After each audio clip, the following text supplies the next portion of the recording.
Everyone. तो आज हम न्यू टॉपिक स्टार्ट करने जा रहे हैं जिसका नाम क्या है, एप्लीकेशन ऑफ फजान्स रूल। पिछले टॉपिक में हमने क्या पढ़ा था, फजान रूल को। ठीक है कि मैं क्वेश्चन पूछूं SnCl4 और SnCl2 दोनों में क्या होता है कि ए का मेल्टिंग पॉइंट इतना लो है कि 0 डिग्री आता नहीं, वो उससे पहले मेल्ट हो जाता है और 100 के ऊपर भी स्टेबल रहता है। तो ये ऐसा बिहेवियर क्यों है। फिर दूसरा क्वेश्चन ये है कि AgF, AgCl, AgBr और AgI, इन सब में जो AgF होता है सिर्फ वो है इकलौता जो वाटर में सॉल्युबल होता है और बाकी सबके सब क्या होता है, वाटर में इनसॉल्युबल होता है और पीपीटी बनाते हैं। तो ऐसा क्यों। तो ये सारे क्वेश्चंस को आज हम समझेंगे under the topic applications of फजान्स rule. So let's start a video. अब देखो, सबसे पहले अगर फजान्स रूल समझना है तो तुम्हें ये सारे क्लियर होने चाहिए। लैटिस एनर्जी क्या होता है, फिर क्या बोलते हैं फजान्स रूल में मेनली क्या कहा गया था। ठीक है, तो अगर ये टॉपिक्स क्लियर है तो ही ये टॉपिक समझ आने वाला है। तो अगर पिछला टॉपिक नहीं पढ़ा है तो जाके पहले पिछले वीडियो को देखो, फिर इस वीडियो को पढ़ना और समझना। ठीक है, तो सबसे पहला क्या है एप्लीकेशन में, हम सबसे पहले किसको समझेंगे, मेल्टिंग पॉइंट को। सबसे पहले मैं थोड़ा सा ओवरव्यू दे देती हूँ। फजान्स ने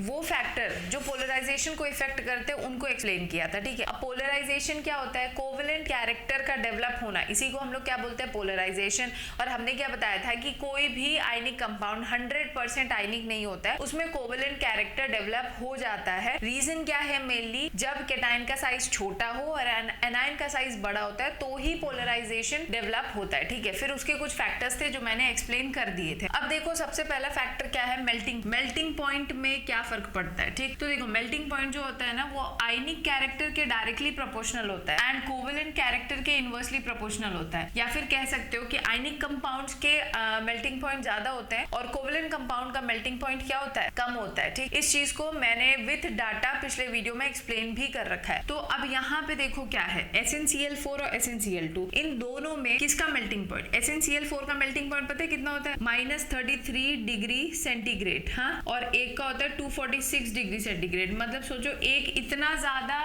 एक का मेल्टिंग पॉइंट इतना ज्यादा है कि वो 100 के बाद भी स्टेबल रहता है और एक जो है वो 0 डिग्री आने से पहले ही मेल्ट होना शुरू हो जाता है। ठीक है, तो ऐसा क्यों होता है, तो रीजन क्या है, देखो सबसे पहले अगर हम SnCl4 को देखें तो इसमें Sn पे चार्ज कितना होता है, +4, और ये इस पे कितना चार्ज होता है, +2। इस वाले कंपाउंड्स में, इन दोनों ही कंपाउंड्स में कैटायन हमारा कौन है, Sn ना। तो मैंने बताया था कि अगर कैटायन का साइज छोटा हो और दूसरा क्या होना चाहिए, अगर चार्ज ज्यादा हो तो भी पोलराइजेशन क्या होता है, बढ़ता है। तो SnCl4 में क्या है, पोलराइजेशन, क्योंकि चार्ज ज्यादा है SnCl4 में, चार्ज ज्यादा है तो पोलराइजेशन क्या हो जाता है, ज्यादा होता है। पोलराइजेशन ज्यादा होने का मतलब क्या है कि इसमें कोवेलेंट कैरेक्टर ज्यादा होगा और जब कोवेलेंट कैरेक्टर ज्यादा होगा तो डेफिनेटली मेल्टिंग पॉइंट क्या होगा, कम होगा।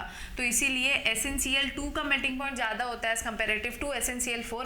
ऐसा नहीं है कि ये सब फालतू की चीजें, ये क्वेश्चन AIPMT एंड एम्स में पूछा गया था। ठीक है, तो ये सब पूछे हुए क्वेश्चंस हैं जो फजान्स पे आते हैं। अब हम सेकंड फैक्टर पे जाएंगे, सॉल्युबिलिटी का क्या फर्क है। देखो आयनिक कंपाउंड जो होते हैं ना वो ज्यादा सॉल्युबल होते हैं एंड कोवेलेंट कंपाउंड क्या होते हैं, लेस सॉल्युबल होते हैं। किसमें, आयनिक कंपाउंड वाटर में ज्यादा सॉल्युबल होते हैं क्योंकि आयनिक कंपाउंड्स कैसे होते हैं, पोलर, वाटर भी कैसे है, पोलर। वाइल जो कोवेलेंट कंपाउंड्स होते हैं वो सारे क्या किसमें सॉल्युबल होते हैं, CCl4, बेंजीन, इन सब में, ऑर्गेनिक सॉल्वेंट्स में। ठीक है, तो अब हमें समझना है सॉल्युबिलिटी का यहाँ क्या फर्क। देखो यहाँ पे मैंने एक चीज तुम लोग को वीडियो के स्टार्टिंग में ही बता दी थी कि जो AgF होता है ना वो वाटर सॉल्युबल है। ठीक, तो यहाँ से तो ओवरऑल तुम बता सकते हो कि सबसे ज्यादा सॉल्युबिलिटी किसकी है, AgF की। और ये तीनों के तीनों क्या होते हैं, ये तीनों क्या होते हैं, ये PPT बनाते हैं, ये PPT बनाते हैं क्योंकि वाटर में सॉल्युबल नहीं होते हैं। तो ये बात, ऑर्डर तो मैंने बता दिया। अब अगर तुमसे, मैंने यहाँ पे ऑर्डर एक्सप्लेन कर दिया, बट अगर तुमसे ऑर्डर पूछा जाएगा तो तुम ऑर्डर कैसे बताओगे। देखो खुद सोचो, जो जिसमें कोवेलेंट कैरेक्टर ज्यादा होगा, जिसमें कोवेलेंट कैरेक्टर ज्यादा होगा और डेफिनेटली उसमें सॉल्युबिलिटी क्या होगी, कम होगी। तो इन सब में ढूंढो कोवेलेंट कैरेक्टर किसका सबसे ज्यादा है। तो एक बात बताओ,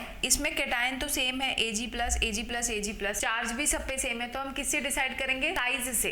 तो एनायन का साइज इसमें सबसे ज्यादा किसका, मैंने बताया था पोलराइजेशन जो होता है, पोलराइजेशन वो कैटायन के साइज पे और एनायन के साइज साइज पे डिपेंड करता है। अब यहाँ पे जो कैटायन है उसका तो साइज सेम हो गया, मतलब इसका साइज तो हमारा क्या हो गया, सेम हो गया ना। तो हम क्या करेंगे, एनायन के साइज से बताएंगे। एनायन का साइज जितना बड़ा, पोलराइजेशन उसमें उतना ज्यादा, पोलराइजेशन ज्यादा मतलब कोवेलेंट कैरेक्टर ज्यादा, कोवेलेंट कैरेक्टर ज्यादा मतलब सॉल्युबिलिटी कम। तो इन सब में एनायन का साइज सबसे ज्यादा किसमें है, AgI में। तो सबसे ज्यादा कोवेलेंट कैरेक्टर किसमें है, AgI में, फिर होगा AgBr में, फिर होगा AgCl में, फिर होगा किसमें, AgF में। तो जिसमें कोवेलेंट कैरेक्टर सबसे ज्यादा होगा तो डेफिनेटली उसकी सॉल्युबिलिटी कम होगी ना। तो क्योंकि इनमें कोवेलेंट कैरेक्टर ज्यादा होता है इसीलिए वाटर में कम सॉल्युबल होते हैं और PPT बनाते हैं, समझ आए। वाइल AgF वाटर में सॉल्युबल होता है। ठीक, क्लियर है। ये इन दोनों का ऑर्डर तुम लोग खुद से कर लेना। अब हम लास्ट एप्लीकेशन पे आएंगे, that is thermal stability. Thermal stability का मतलब क्या होता है, थर्मल स्टेबिलिटी मतलब स्टेबिलिटी अगेंस्ट हीट और टेम्परेचर। मतलब ये है, थर्मल स्टेबिलिटी का मतलब होता है कि आप किसी को हीट दे रहे हो, ठीक है, या फिर हाई टेम्परेचर दे रहे हो और वो क्या अपने कॉन्स्टिट्यूएंट में टूट रहा है। अगर वो नहीं टूट रहा है दैट मीन्स वो थर्मली स्टेबल है, और अगर टूट गया तो थर्मली अनस्टेबल। ठीक है, तो स्टेबिलिटी अगेंस्ट हीट और टेम्परेचर ही होता है थर्मल स्टेबिलिटी। अब थर्मल स्टेबिलिटी में ना, कभी भी थर्मल स्टेबिलिटी का क्वेश्चन आए ऑर्डर बताने को, तो सबसे पहले एनायन को पहचान। अब वैसे तो ये आयनिक कंपाउंड और कोवेलेंट कंपाउंड पहले पहचानो, फिर उसके बाद फर्दर फैक्टर्स पढ़ते हैं, वो बताते हैं। बट यहाँ पे ओवरऑल शॉर्ट में भी तुम समझ सकते हो, कभी भी थर्मल स्टेबिलिटी पूछे ना, एनायंस को देखो। अगर तुम्हारा एनायन पॉलीएटॉमिक एनायन है, जैसे SO4 - 2 CO3 - 2 NO3 OH मतलब 2 या 3 एटम के कॉम्बिनेशन से बना है, पॉलीएटॉमिक एनायन है, तो हमेशा थर्मल स्टेबिलिटी साइज से डिसाइड करो। साइज से डिसाइड मतलब अगर तुम्हारा एनायन बड़ा है, तो वो बड़े कैटायन के साथ स्टेबल होगा, समझ आया। Larger cation stabilises larger anion, ये पढ़ा होगा ना। तो बस यही फैक्टर याद रखना, पॉलीएटॉमिक एनायन में एनायन बड़ा है तो वो बड़े कैटायन के साथ ही स्टेबल होगा। जैसे कि ये वाला क्वेश्चन अगर पूछा गया है फर्स्ट वाला, तो इसमें जो हमारा एनायन है पहले उसको देखो। यहाँ पे थर्मल स्टेबिलिटी का ऑर्डर पूछ लेंगे तो कैसे बताओगे, मैंने बोला ना थर्मल स्टेबिलिटी पूछा, एनायन देखो, एनायन कौन सा है, पॉलीएटॉमिक। तो देखो जिसका, क्योंकि ये पॉलीएटॉमिक आयंस है तो ये बड़े कैटायंस के साथ स्टेबल होंगे। तो इनमें से beryllium, magnesium, calcium, strontium, barium में सबसे बड़ा कैटायन कौन होता है, डाउन द ग्रुप, बेरियम ना। तो डेफिनेटली थर्मल स्टेबिलिटी सबसे ज्यादा किसकी होगी, थर्मल स्टेबिलिटी सबसे ज्यादा होगी इसकी, फिर इसकी, फिर इसकी, फिर इसकी। आई होप ये क्लियर होगा। फिर देखो अगर मोनो एटॉमिक एनायंस है, लाइक हैलाइड्स आ गए, ऑक्साइड्स हो गए, कार्बाइड्स आ गए, तो फिर तुम क्या करोगे मोनो एटॉमिक एनायंस होगा तो थर्मल स्टेबिलिटी का आंसर तुम हमेशा लैटिस एनर्जी से बताओगे। लैटिस एनर्जी क्या होता है, चार्ज अपॉन साइज, ठीक है, चार्ज अपॉन साइज।